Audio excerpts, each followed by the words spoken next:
Hi guys, James at Rampant Lion Reviews again for you today with another beer review. For this one we are going to head over to America once again, and we've got a collaboration beer to look at today from two breweries that have featured on the channel before. I've had some very good beers from these guys in the past, and it's a style of beer that I don't get to review all that many of. In fact, I've only reviewed one of this type of beer on the channel before, and it seems to be a little bit of a new phenomenon actually. So very curious to see how this one turns out, because both of these breweries have given me some very nice beer experiences in the past. So for this review then, we are going to head out towards the west coast to the state of California and the San Diego area in the south, and to be specific we are going to go to Escondito once again. So that means that we're going to have a look at yet another beer from Stone Brewing Company. This one is called the Wizards and Gargoyles. Reminds me of a Blind Guardian album, something like that. But this one comes in at 7% ABV, and they're describing this as a hazy coffee IPA, and it's brewed in collaboration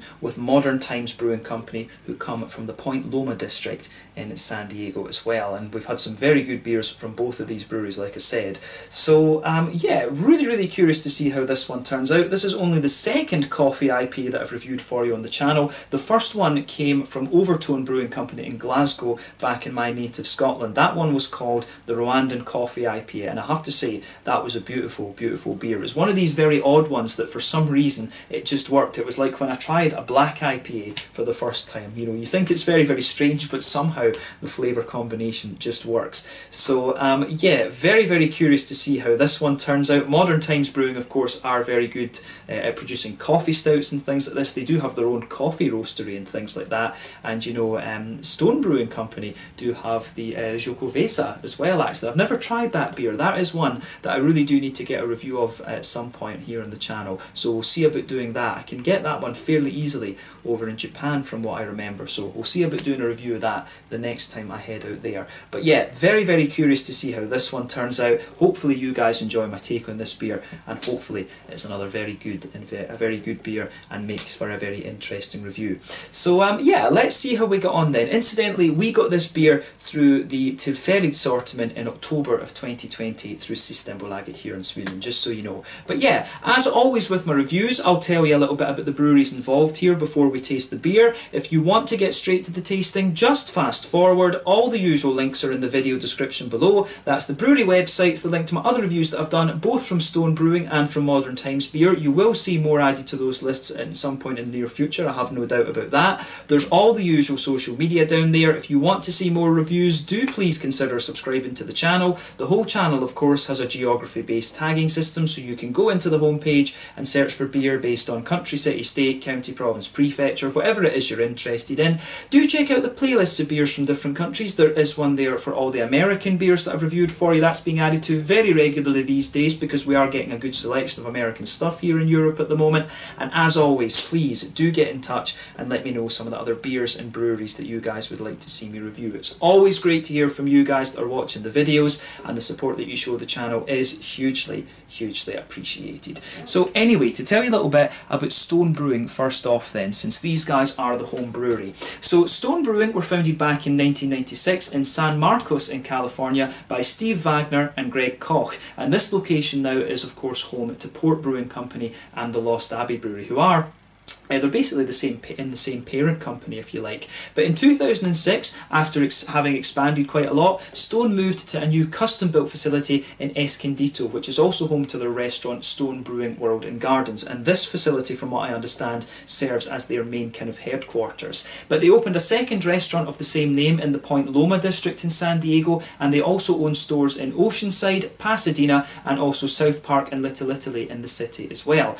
But in 2014, they brewed around 287,000 barrels of beer, which made them the 9th largest craft brewery in America. And then a little bit later on, after further expansion, they announced plans to expand both in the US and in Germany in 2014. So they opened up their Berlin facility in 2016, which was equipped with a 100 hectolitre brewery, and you can find it in the Mariendorf area. And this brewery for a period of time was responsible for all of Stone's European beer distribution, but this of course has now been sold on to Brewdog. But they had a restaurant there which was called the Library Bar, and this was opened in the summer of 2016 to complement the brewery. But that same year they also opened up a brewery in Richmond in Virginia on the East Coast, and that began operations in July.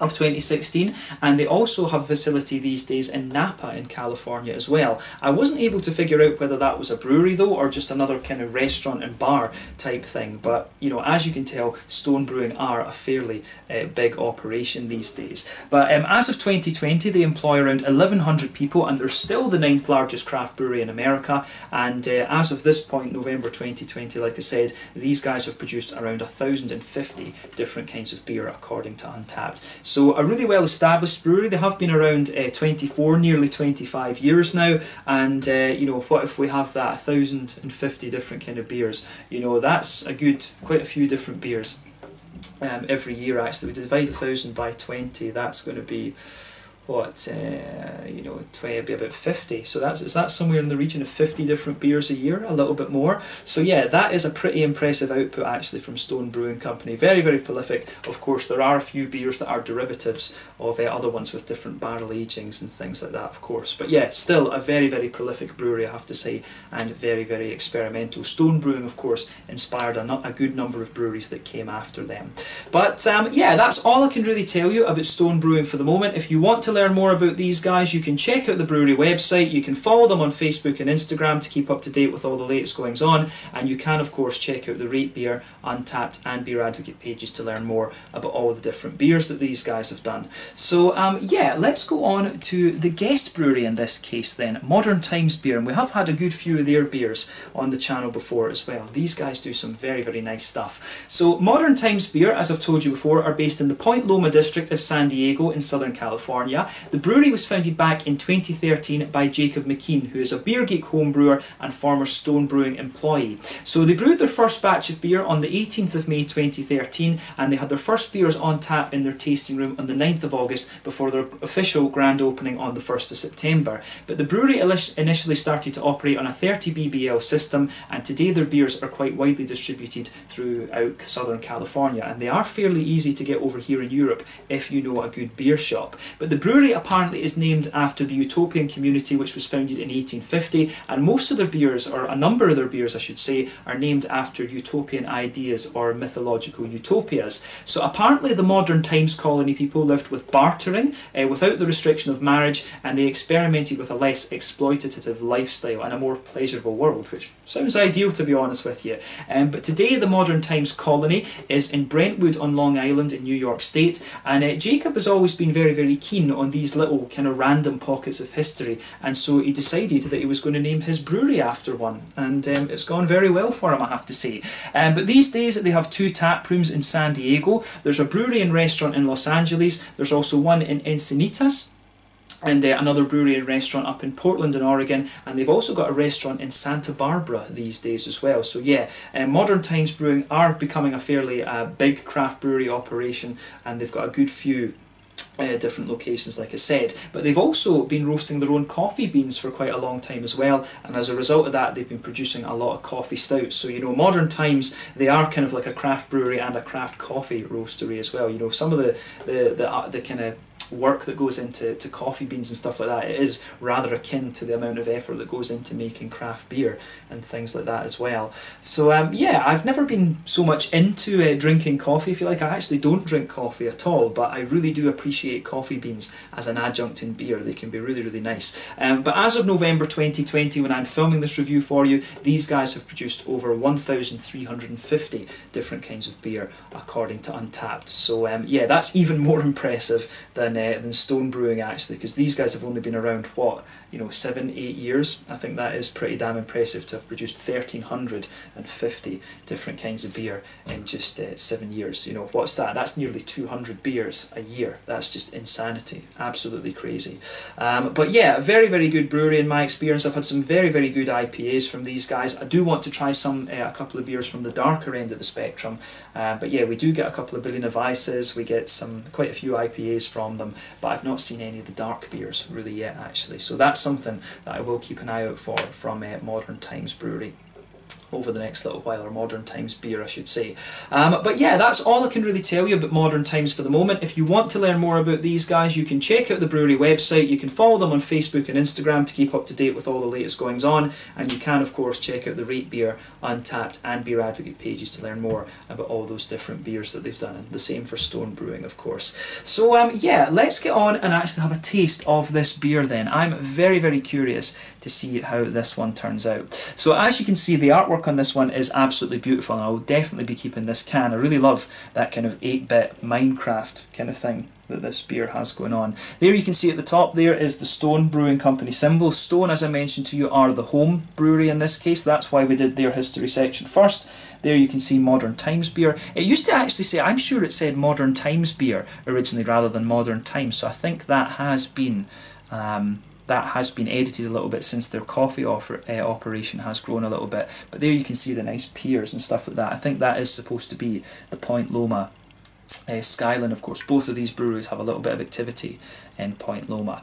But yeah, like I said to you, this one is an IPA brewed with coffee. The profile of this beer that I got from the website, it says this one is hopped with Citra, Centennial, Cashmere, Azaka and 2 experimental hops. Citra, we know, is that lovely original high alpha acid hop, around 13-14%. Mangoes, lots of little tropical fruit complexities, lychee, lychee, you can get a bit of guava and all of these kind of things from Citra. Centennial, as we know, is that big kind of lemony, zesty type hop, 11 or 12% alpha acid. Cashmere is a very interesting one. Lemon and lime, a lot of nice kind of melon flavours out of it as well. I forget, is that around 12% alpha acid? And Azaka, of course, is quite a popular hop over in the States these days as well. Some lovely tangerine notes and also a little bit of a kind of pineapple-y quality to it as well. But the 2 experimental hops in this, I did a little bit of research on these too. So the 2 experimental hops in here are HBC 685. That was quite difficult to find information on. This one apparently is a monster. It can give you between 15 and 18% alpha acid.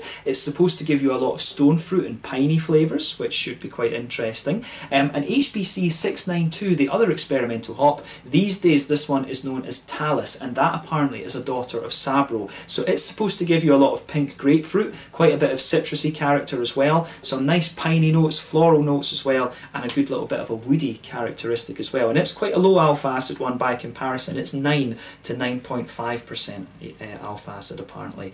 So yeah, I'm curious to see how the coffee turns out in this as well, because like I said to you, coffee can be a highly, highly interesting adjunct to put in beers. When it comes to coffee beans, it's all about the location in the world that they're grown. Of course, there's a lot of coffee grown in South America, quite a lot of it in Africa as well, and it depends on the MASL, the MASL, the meters above sea level. The higher the altitude at which you grow the coffee, the more likely you are to get different the more likely you are to get different fruity flavours and different citrusy notes and all of these kind of things out of it. So yeah, coffee, highly, highly interesting adjunct that you can put in beers. And as I say, I've become a huge fan of coffee stouts over the last while, mainly thanks to Dugas Brewery here in Gothenburg here in Sweden. So yeah, that's a brewery that I highly recommend you check out as well. Their coffee stouts are awesome. There's lots of good coffee stout producers out there though, so embrace the coffee stouts, they are awesome. That's about the only coffee hit that I get. Don't drink coffee normally, like I said, but coffee beans have really grown on me. But yeah, like I said, beautiful artwork this one. It comes in a 473ml can, 1 US pint of course. We always make fun of the American measurement system because it makes no sense. Cups, quarts, fluid ounces. Guys, use the metric system. It's based on water, the universal solvent. Sell your beer in half litres. But yeah, we shouldn't mock it too much because like I always say, in the American cans you do get an extra 330 centilitres of beer. Most of them here in Sweden, of course, from the IPA breweries are 440s, and that's quite popular throughout Europe these days, apart from Germany probably. They still do the half litres, which is good. But yeah, let's get this guy out and we'll get on with the can then. A 7% hazy coffee IPA. This should be really, really interesting. So yeah, let's get it out and we'll get it into the glass then. I'll just sugar it up a little bit because there might be a little bit of sediment there and we do want it to be fairly kind of even. So yeah, I have to say the thing that's surprising me about this so far is that we've opened the beer up. And I'm not really getting a great deal of coffee on the aroma, but I'm sure when we go into this one, we will get quite a bit of coffee out of it there. But yeah, as you can see with this one, it does actually look more just kind of like somewhere between a West Coast and a New England IPA actually. It's not the haziest and soupiest and gloopiest of hazy IPAs or New England IPAs that you're going to come across, but you can see it's poured with a nice half finger of a frothy, I would say perfect white head on this one. That's just fading away to be a very, very thin foamy layer. There's one or two big bubbles sticking towards the side of the glass and a few little ones just going up towards the bottom of that head there. But you know, overall, it does look pretty nice actually, and it just looks like somewhere, as I say, between a West Coast IPA, which can have this level of haze to it, and a New England IPA. But in terms of colour, I would describe this as a lovely kind of bright yellow, kind of akin to a mango juice. When it comes to the hazy IPAs, we always compare them to fruit juices here on the channel, because that's really just what they remind me of. But yeah, it certainly looks the part. It certainly looks very, very nice. But normally, of course, you might expect coffee beers to be a little bit darker because of how dark coffee is. But yeah, it's kind of interesting that. I wonder, I'd be curious to know. I need to look into the chemistry of the beer a little bit more. I've always thought about doing the kind of Cicerone course to get because of my chemistry background. I've always been keen to do the Cicerone course and actually learn the chemistry of the beers properly. So that's something I would be curious to know. Why are coffee IPAs not slightly darker than this? But you get the same when you add licorice into the beers as well, which is quite interesting. So yeah, licorice is usually a kind of oil rather than anything. But yeah, it certainly looks like a very nice beer. Let's take a closer look at the aroma then and just see how we get on with this one. Very curious. Ooh, now that does smell very nice.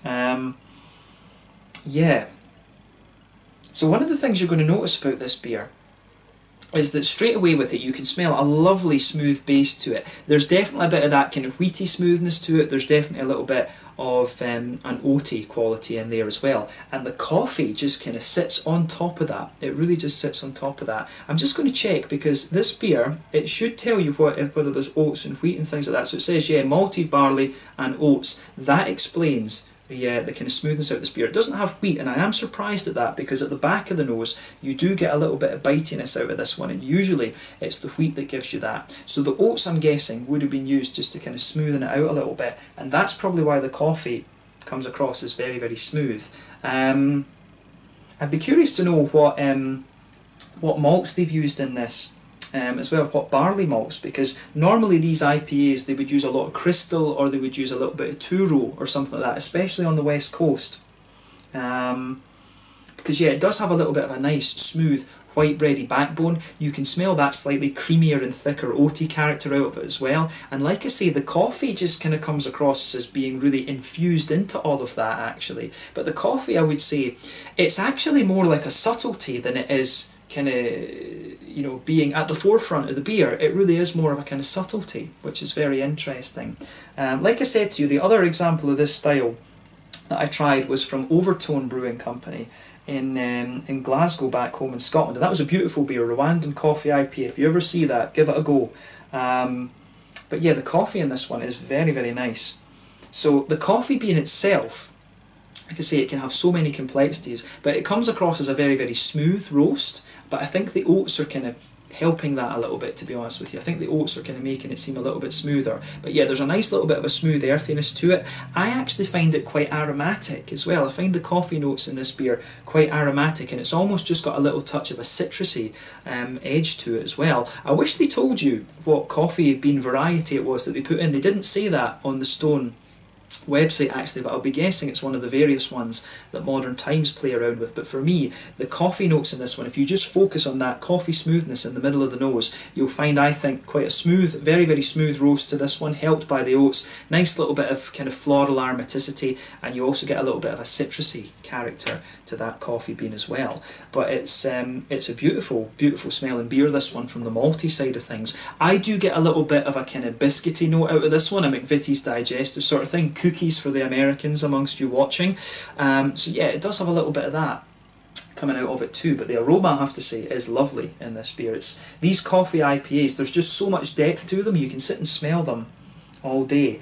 But in fairness, I would say, even though there's all that depth and complexity, it is a straight shooter. White bready base, nice oaty creaminess to it, a little bit of a kind of biscuity, caramelly sweetness to it, little touch of brown sugar, as I say, and then you've got that nice coffee bean, aromatic, smooth earthy nose roast, and then a little bit of citrusy character to it, a bit of a citrusy zest. So let's focus on the hoppy side of this beer now. So yeah, the hoppy side of the beer again is very nice. You do get a little touch of earthiness out of this one in the back corners of the palate. That's natural from all these hops that it has. It's got a good little bit of floral aromaticity. To me, this one doesn't come across as overly dank, to be honest with you. It doesn't come across as overly dank, but then it's more supposed to be a hazy IPA. You're not going to really get that unless it's a proper kind of West Coast IPA. But I do get a few woody elements out of this one, and that I think was supposed to be the talus. The talus I think was supposed to give you a little bit of a woody character, if I remember rightly. Is that the 692 or the 685? I think it's the 692 that was the talus. But yeah, you do get a little bit of a woody note out of this one. And you know, Sabro, as I said, it's a daughter of Sabro, so you would get a little bit of that coconutty thing out of Sabro. So you can kind of see the connection there of it being a daughter.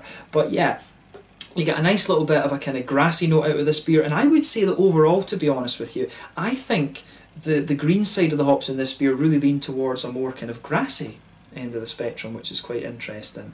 But yeah, the major complexity to this beer though is in the fruity side of things. So yeah, I really like how the fruity side of this beer goes together. There's a good lot of complexity in this one, which is what you'd expect. So for me, you do have a little bit of a slightly stronger kind of passion fruity note out of this one, which is nice. A lot of juicy mango. There's a wee bit of you do get a little bit of these kind of softer tropical fruits like papayas, apricots and stuff like that. And you know, the 685 is going to give you a little bit of that. You do get some of the pineapple. I think the Azacca's pineapple note in this one is really quite noticeable. But on the front of the nose, you'll notice that this beer is really zesty as well. That's the Centennial really gives you a little bit of that kind of lemony bite. You really get that on the edge of the nose, that big kind of lemony zesty note. But just in behind it, you can smell the slightly more oily mandarin-y notes of the Azacca as well. And I've always found that the Azacca is a little bit more kind of zesty in its orangey qualities compared to the Mosaic, which is a little bit more juicy, or the Amarillo, which is a little bit more kind of orangey. So yeah, there's some really interesting fruity characteristics to this one. But I would say it's got a good level of citrusy zest to it. It's got a nice little bit of kind of mango-y, kind of soft tropical fruit character as well. There's a hell of a lot of complexity to the aroma in this beer. I could sit and smell it all day, but we've done that. We've done quite a bit of aroma analysis already. Let's have a taste of this beer and see how we get on. This one is the Wizards and Gargoyles, a 7% hazy coffee IPA brewed at Stone Brewing Company in Escondito, California, in collaboration with Modern Times Beer, who are from Point Loma, also in the San Diego area. Let's have a taste of this one and see how we get on. Slàinte, skål, cheers.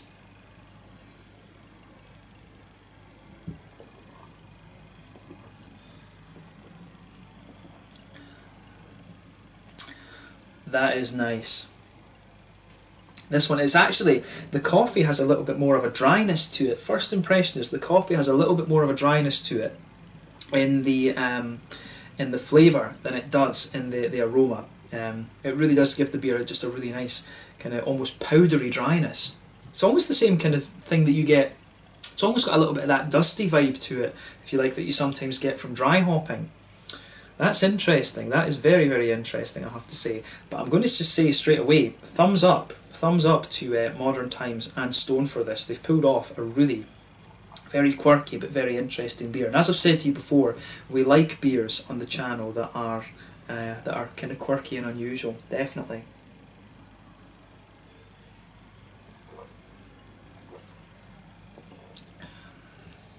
Yeah. Oof. It's so unusual, this, but I love it. I should have bought a few cans of that, to be honest with you, but of course when it's an IPA, it's not going to last. I think I need to think about making this beer a bit more regularly, or experimenting with this kind of recipe a little bit more. These coffee IPAs are lovely. I think they're very, very interesting for sure. But yeah, let's try and break down this beer a little bit then and see how we get on. So straight away with this one, in the middle of your palate, you get that lovely kind of pale malty or crystally white bready quality to this one. It does have a bit of a soft white bready character. If you move towards the middle third of your palate, you can feel that on top of that quite crispy bready character that it has, you can feel the nice kind of oaty smoothness to the beer. And if you go into the very centre of your palate in that middle third of your tongue, you do get a wee bit of that kind of biscuity, McVitie's digestive cookie sort of thing coming out of the beer. Pretty sure that will be either crystal. I think it's maybe more likely to be crystal, because crystal malts I've always found are a bit lighter and a bit more crisp than the two-row malts. The two-row malts are a bit thicker and a bit more oily. From memory. I do like those American West Coast malts, they are lovely. But yeah, the coffee the coffee's really interesting in this, because the coffee I think comes out more on the back third of your palate, and it pushes its way in about halfway up the palate there. So on that border region between the middle third of your palate and the back third of your palate, there's a real dryness to the beer. There is a real kind of quite strong dryness to the beer, and that's where the kind of very roasty elements of the coffee come out for me. But when it moves further back on that back third of the palate, you can feel that the breadiness of the beer is just thickening up a little bit, and the coffee just kind of sits on top of that, and that's when you start to get the slightly more smooth aspects of the earthy side of the coffee. So that it gives you, on one hand, this coffee's giving you a really smooth earthiness, but on the other hand, it's giving you a really roasty, quite bitter earthiness at an unusual point in the flavour actually. But as you move further forward on the palate there, you can feel there is a little bit of an aromaticity to this coffee as well. You can feel a little bit of aromaticity just coming off the top of the tongue there, and then you do have there is just a little bit of a citrusy, zesty kind of thing as well. So this coffee, like I say, it really, the mouthfeel and the whole vibe of the coffee, it has some of the things you'd expect, but it's really, the thing that surprises me about the flavour of the coffee in comparison to the aroma is just the level of dryness that you get out of it. That's what really strikes me about this beer.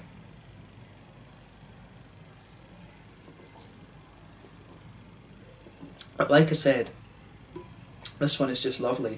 The thing that I like about it as well is that you'll find that the dryness, that kind of dry aspect of the coffee that I'm talking about, that does die down a little bit the further that you progress into the aftertaste. It dries down a little bit, and you'll feel the middle of your palate does start to kind of sweeten up a little bit. But yeah, that I would say that in that one region, that border between middle third and back third of your palate, that actual roastiness in there, it does really start to kind of, that intensifies a little bit, but the rest of the beer really kind of smoothens up and sweetens up the further that you go into the aftertaste. So you've got, it's kind of like a Jekyll and Hyde thing almost, or yin and yang, whatever you want to do with the contrast. You've got a lovely sweetness there in the middle third of your palate that builds, and the smoothness kind of sits there on the back third of your palate as well, but it does get a touch drier in fairness. But like I say, that border region, there is a kind of border region in this beer where the dryness and the well-fired kind of roasty characters of the coffee really intensifies. It's almost like a really well-fired kind of bread malt actually, really well-fired black malt, sorry. It's really kind of like that. It's almost got a bit of the dryness of Carafa, you know, the Weiermann Carafa malt that you get from Germany. It's almost got a little bit of that dry, really toasty, well-fired bread crust quality to it. Like I say, this is one of the beers, I love things like this that test the palate a little bit, and this one really is just pulling out all the stops for me. I really like this. But like I say, middle third of your palate, white bready base, nice oaty creaminess, bit of brown sugar in there on top of that. It almost becomes a little bit more Werther's Original and butter candy like the further you go into the aftertaste. But yeah, I do like how that goes together. Yeah, interesting. The malty and adjunct backbone of this beer is spot on. I really like it. So on the hoppy side of things then, back corners of the palate, you've got a nice little bit of earthiness there, but I think that's the coffee kind of messing around with the hops in this. But yeah, as you move further forward on this one, you can feel the nice sort of woody characters coming out from the sort of 685. It's a really interesting aspect of the beer, actually, that nice kind of woody note that it has. You've also got some nice big kind of floral aromaticity to the beer, some nice big sort of piney resins as well. You do get a little bit of that kind of big piney quality out of it too. I think is that the talus that was supposed to give you that. But yeah, you do get a little bit of that more danky pine note sitting underneath, but I think the brighter, almost more spicy floral aromatic notes are just coming out on top of that. But the woodiness, I think, sits a little bit further back on the sides of your tongue. So you've even got a good little bit of complexity in the green side of this beer, in the green parts of the hop, which is really interesting. But then round the very front curve of the palate, it's distinctly more light and grassy, but you do have a little bit of zestiness in there. And whenever Centennial is about, Centennial is going to give you a nice bit of zestiness to the beer. And those other two hops, the 685 and the 692, the Talus, as I say, these two are completely new to me, so it could be them contributing to it as well. I don't know. I always like when you get new hops to try them in like single IPAs, but I've never come across those yet. It'd be cool to try a Talus hopped IPA. But yeah, the hoppy, the green side of this beer I think is very, very nice. It's got a lot of depth to it as well, and that kind of suits the depth that the malty side of the beer has as well. Fruity side of things now, and this is interesting as well.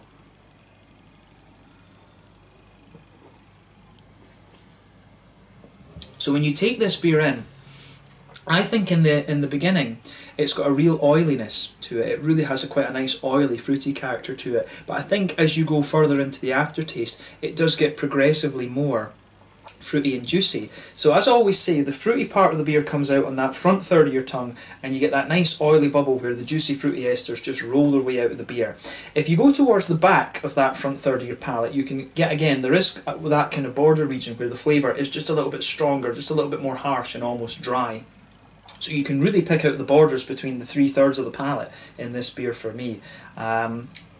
So yeah, you get that nice, there's a bit of that kind of dark, strong grapefruity note. And one of the other hops, like you say, and I think, which one was it? Was it the Talus was supposed to give you a bit of a pink grapefruit? So you do get a bit of that very strong, very pungent grapefruit flavour in this beer. But as you move further forward from that, it gradually fades away a little bit. You start to get a wee bit of the mango, kind of from the citra. You get quite an oily mango out of this one, I think. And then as you move further forward, you'll get the softer tropical notes. You start to get the pineapple from the Azaka in this one. There's a few other things kind of sitting in there as well, like a little bit of, I want to say it's a wee bit apricot-y. I don't think the tropical fruits are too complex. I think you've got a nice kind of soft apricot-y note in there. Then you've got the slightly more oily pineapple sitting on top. So yeah, dark grapefruit, a little bit of a kind of juicy mango, then a wee bit of a kind of softer apricot underneath, the oily pineapple from the Azaka on top of that. Then as you move into the kind of front part of that front third of your palate, you do get a slightly more oily orangey mandarin-y note from the Azaka there. So yeah, the Azaka, even though, as I said to you, it's a more mandarin-y, a very bright, zesty, kind of citrusy orange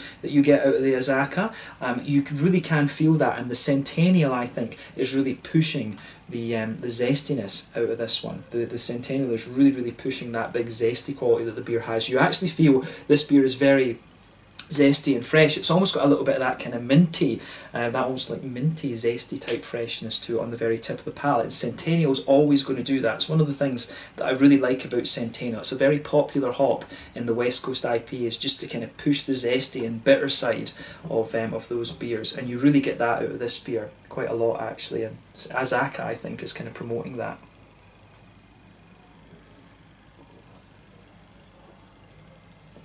But yeah, the fruitiness in this one, like I say, when you take it in at first, it's actually quite oily, and the zestiness, I think, lingers into the aftertaste, and it's really quite juicy in that sense as well. I think the orangey note, that big juicy mandarin quality, starts to come out of it a little bit later as well.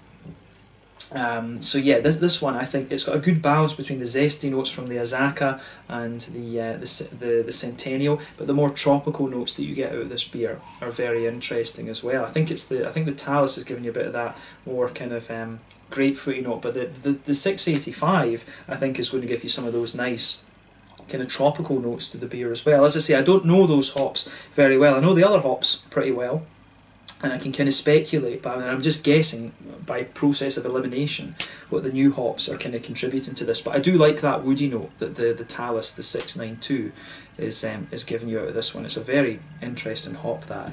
But yeah, the fruitiness has a real depth to it. I like how it starts off oily and it becomes a little bit more kind of juicy the further that you go into the aftertaste as well. So yeah, the flavour profile of this beer is just crazy. This is one of the most complex beers I've come across in quite some time. But like I said to you, these are the things that I love reviewing here on the channel. So yeah, this one gets a big thumbs up from me.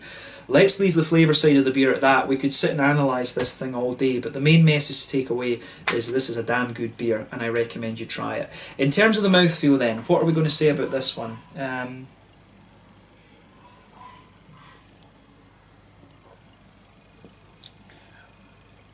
Yeah, so for me, I think this is it's kind of a top end and mid-bodied beer, this one.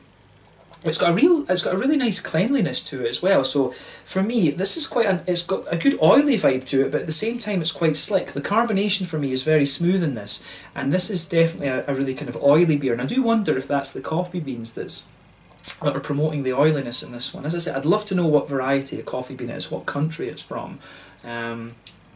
It's always interesting that. I'd love to learn more about the different coffee beans and the characteristics and stuff. But yeah, for me, this is quite an oily and slightly slick beer in a lot of ways. Smooth carbonation. It's got a lovely, clean mouthfeel to it.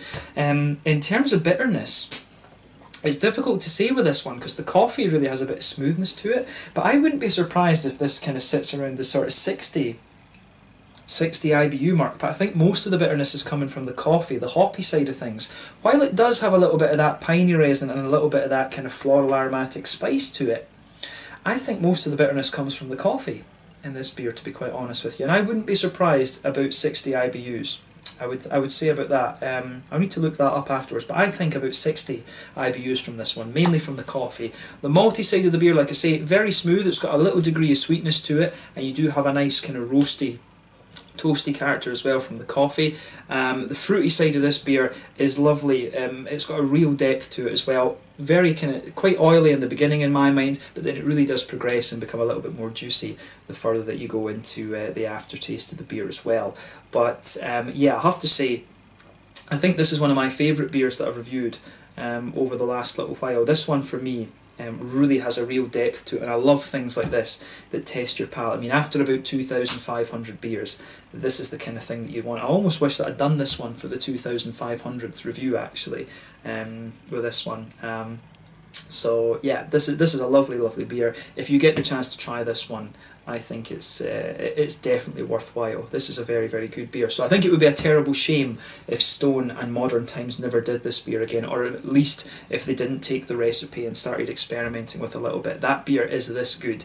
I'm 100% keeping the can from this one. I really enjoyed this. So yeah, let's leave it at that for this one then. If you do have any recommendations of coffee IPAs, I would love to hear those, because like I say, this is a style that you don't come across all that often, so do give me some coffee IPA recommendations in the comments section below. But yeah, once again, thank you for watching my beer reviews. Until the next time, please like, subscribe, share, all the usual YouTube stuff. Let me know your own thoughts on this beer in the comments section below. Let me know what your favourite beers are, both from Stone Brewing and from Modern Times. We will no doubt return to these guys at some point in the very near future. I do need to try some of the coffee stouts from Modern Times, and there's quite a few beers that are on my wish list from Stone Brewing Company as well.